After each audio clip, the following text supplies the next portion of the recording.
Hello, and welcome to another edition of the Adrienne Ross Show, a product of the BMG Network. I'm glad you're tuned in. Maybe you are listening at thebmgnetwork.com. Maybe you are on the BMG Network's YouTube channel, or maybe you are listening on a major podcast platform. Either way, I'm glad you are. So thank you. And let's jump in to today's episode. I'm going to talk today about sweat. Yep, you heard it. You heard me right. Sweat. Some of you would prefer that I would, be very, very formal and say perspiration. But I'm not going to say perspiration. We're talking about sweat today, okay?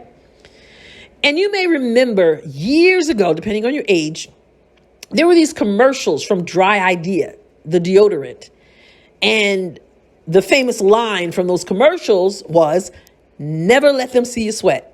Notice I said, never let them see you sweat. But, me being me, I got to say, never let them see you sweat.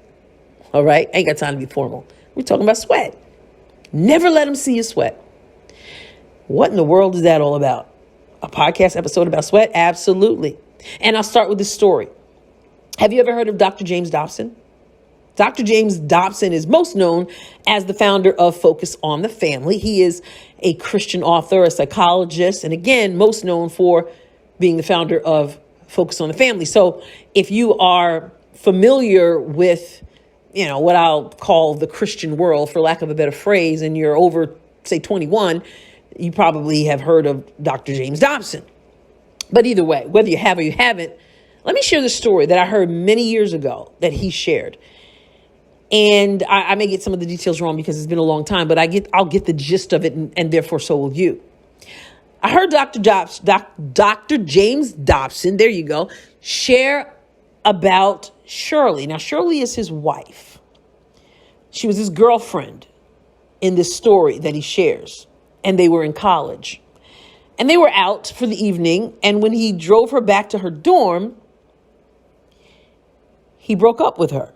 He let her know that he would not be seeing her anymore. Now, why the brother waited until the end of the evening, I don't know. But apparently that's what he did. So he at the end of the evening, he breaks it to her. He's going to let her know, I just want to end. I just want to kind of end the relationship for whatever reason. That was his plan, and that was what he did. He told her that they wouldn't see each other anymore. Now, Shirley's response, according to Dr. James Dobson, was, okay, have a good night. And she went on into the dorm and into her room and on about her business. And he's, I'm sure his ego was bruised because he expected a little bit more of some emotion, looking like maybe she was hurt, but he got, okay, good night. And so maybe his jaw dropped. I don't know. But it did surprise him.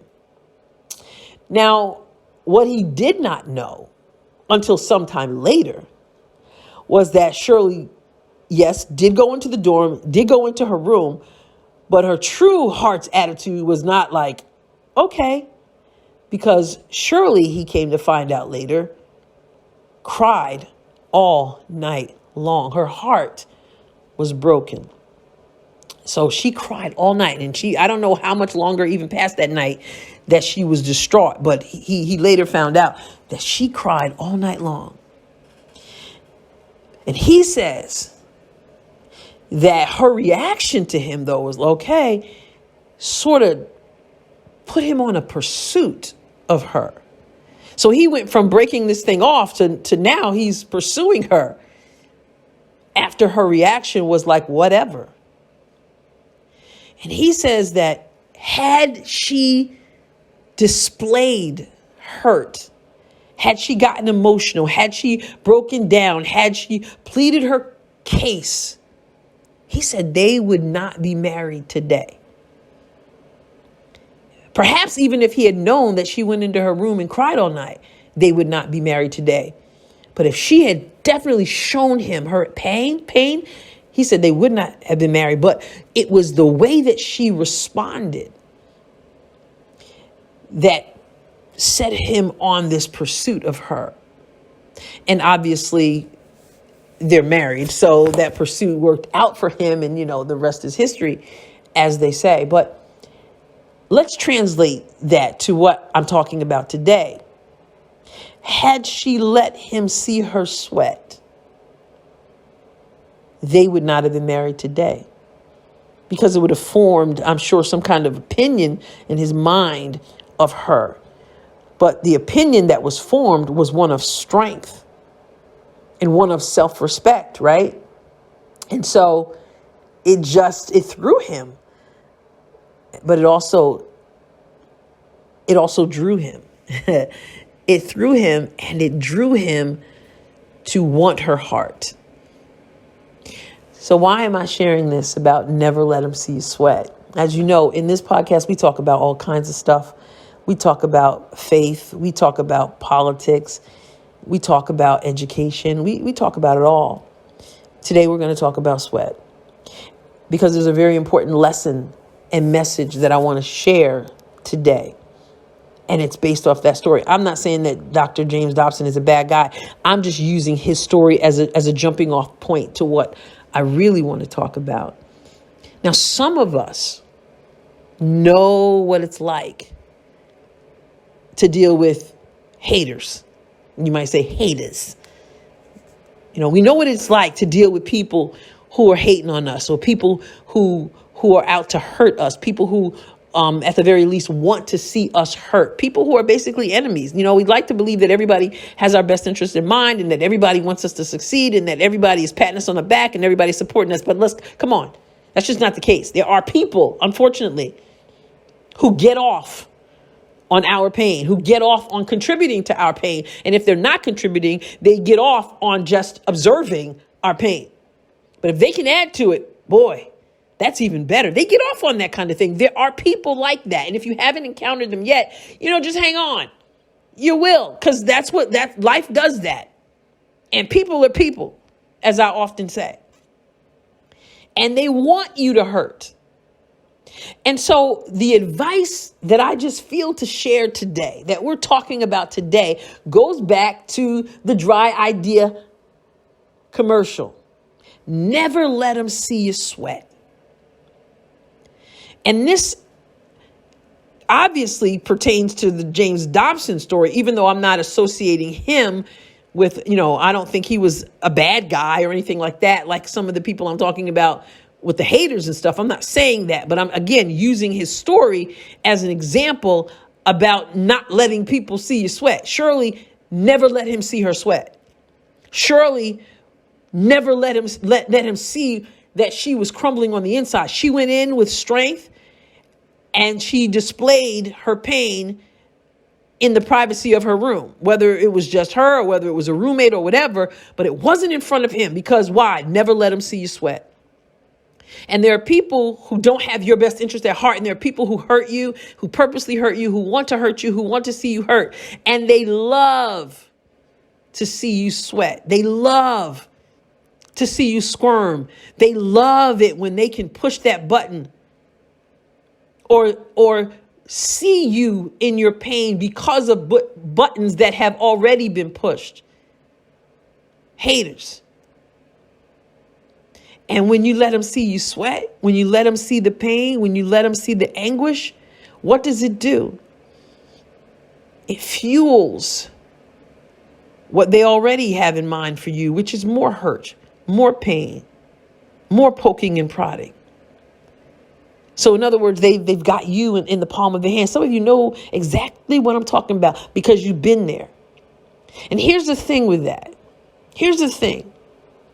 You ever have somebody hurt you, or you have an argument with somebody, a friend, a boyfriend, a girlfriend, a regular friend, whomever, and you see this person afterwards? I mean, the emotions are high, you're hurting, and then you run into this person and they seem like they're absolutely they're carefree. They don't have a care in the world. Everything is just cool. Everything is on the up and up. They're laughing, they're joking, and meanwhile your face is all contorted, your heart is broken and I'm sure in many cases for absolute good reason. And you can read it all over your face because the pain is so intense. And yet they seem like they don't even remember you existed. You ever been there? I have. And painful. It's very painful. Now, whether their reaction or what you're seeing from them, their display, whether that's accurate or not, or whether that's their example of never let them see sweat, I don't know. But I know that when there are people who want you to hurt, when they see that you're hurting, it empowers them. It fuels them. It satisfies them. And so I say, never let them see you sweat. Now, notice I did not say never sweat. See, Shirley sweated. She didn't let him see her sweat. So I'm not telling you never sweat. You're going to sweat when there's pain, when there's hurt, when there's anguish, when there's disappointment, when haters are hating. You're going to sweat, and that's okay. And that's natural. That's normal. You wouldn't be normal if you didn't have, those kinds of emotions. So I'm not saying don't sweat. What I'm saying is never let them see you sweat. So if you have to go into your quote unquote dorm room, as Shirley did, and cry your eyes out there, then you do that there. Maybe she called a friend, or maybe a roommate was there, whatever. When there are people you can trust, there are people who care about you, you can be vulnerable with. They can see you sweat because you trust their hearts. And again, this isn't a dig on Dr. James Dobson. Like I said, I'm just sharing his story because it fits. But there are people who just are not good people and are not good people toward you, whatever. And you don't want them to see you sweat. So what do? And this is an important life lesson that every one of us must have. Every one of us must grab a hold of. That's why it's important that you have the right people around you. That's why it's important that you have support systems. That's why it's important that you keep people. And I don't care if it's just one or two or three, people, preferably more than one in case, somebody's out of town. But you get my point. It doesn't have to be 500 people. But you've got this inner circle. Even Jesus had an inner circle, right? And even in his darkest hour, before he was going to be crucified, he had his inner circle that he took with him. And they're not perfect either, as you can see. But they were there. And they tried. And I'm saying that it's important who you keep around you. So that when you have those moments of sweat, when you have those moments, intense moments of pain, you don't have to bear the load all by yourself. But there are people you can be vulnerable with. There are people who can say, listen, I'm going through. Please, I need you to pray for me. Or people who are willing to listen as you share your heart. There are people who are going to walk alongside you and hold your hand and hold your arms up. That's where you get your sweating done. And then when you step out and you encounter the haters who are going to hate and the people who are going to be fueled if they see your pain, they're none the wiser. And you say, well, Adrian, I don't know about that. That kind of sounds like you're being phony. Kind of sounds like you're being fake. Kind of sounds like, you're playing a game. Listen, no, it's not about being fake. It's about you deciding who sees what. You deciding what other people see. It's, if that's fake or phony, then it's fake or phony to go to a job interview and dress up for the job interview when at home you would be having on sweatpants. No, when I'm home around people who I'm familiar with or with whom I'm familiar, to get my English right, then I can be a certain way. It doesn't make me fake if I step out in the job interview wearing a beautiful suit or a beautiful dress and accessories. So am I fake when I go to the job interview? No, I am in the role, in the place that I should be in, right? And when I'm there, I present myself accordingly. I'm not fake. I'm just exercising wisdom. And the same is true for you. So in circumstances that pertain to what I'm talking about, with people who are your enemies, with people who want to destroy you, with people who want to see you crumble, when you're in their presence, you don't give them that kind of power over you that fuels them. that makes them even more hungry. It's like the dog. They say if the dog bites you, when the dog tastes blood, and they become even more ferocious. It's sort of like that. They taste the blood. They perceive weakness, and then they pounce even harder. But when you go home from the interview, so to speak, when you're around the people, when you're by yourself and when you're around people who know your heart, people you can trust, people who are going to walk with you and pray for you and listen to you and pour into you, then you sweat. You sweat. And it's okay. But for these other people, I'm saying as a life lesson that we all learn at times, hopefully, never let them see you sweat. Never let them see you sweat. You smile, you carry on, you're not performing for them at all. You're just being true to you. You're not performing for them. You're being true to you, to who you are. And many of us, most of us, if not all of us, are stronger than we realize. So again, Dr. Dobson said, if she had broken down in front of him, they probably wouldn't be married today.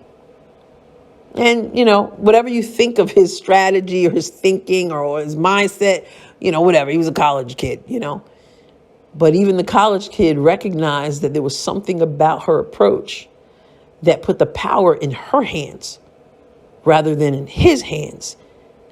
And even though he wasn't really a bad guy, I'm sure, he was the enemy in that situation because he was the heartbreaker. And had she responded a certain way, letting him see her sweat, he said he would have lost all interest. And maybe he would even, I don't know, maybe he would have even thought, I'm in control. But he wasn't in control. She was in control. And she didn't let him see her sweat.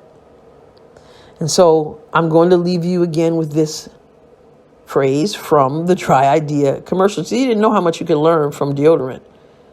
Many of us could learn a little bit more from some more deodorant, but that's a different story. Anyway, whatever you're going through pertaining to people, because folks are folks, and folks can do you dirty, and folks want to see you hurt when they're haters. I'd like to think most people are not like that, but there are a few that we're going to encounter in our lives, and they get off on causing you pain and seeing you hurt. You keep that circle of friends and loved ones close. You keep them close. And if you got to sweat, let them see you sweat. Because again, remember, I'm not saying don't sweat. I'm not saying, hey, don't sweat it. I'm not saying that. I'm saying never let them see you sweat. You carry on. And there will be a day, by the grace of God, where the thing that caused us to sweat before will no longer cause us to sweat. You sweat now. There will come a day when you won't have to sweat and that issue anymore. But in the meantime, never let them see you sweat. And that's my word of wisdom for you today. So I thank you for tuning in to this, what may seem kind of deep. And maybe it doesn't apply now. I bet it does for most of us. But even if it doesn't, you hang on to this tidbit because it'll come in handy one day. So thank you for tuning in to this kind of deep episode of the Adrienne Ross Show. Remember, from A to Z, Adrienne is on it. Next week, we could be talking about mandates. Who knows? Who knows where we're going with this? It's wide open. So thank you for tuning in to the Adrienne Ross Show, and I will catch you next time. Please go to the BMGnetwork.com and check out the website. Check out the other podcasts that are there. They are entertaining. They are informative. They are engaging, and they are waiting for you to check them out. So God bless you. abundantly. The Adrienne Ross Show was produced and edited in the BMG studio. The music was provided by Kevin MacLeod. Find more episodes of The Adrienne Ross Show at thebmgnetwork.com and major podcast platforms. Be sure to tune in regularly. You don't want to miss even one episode.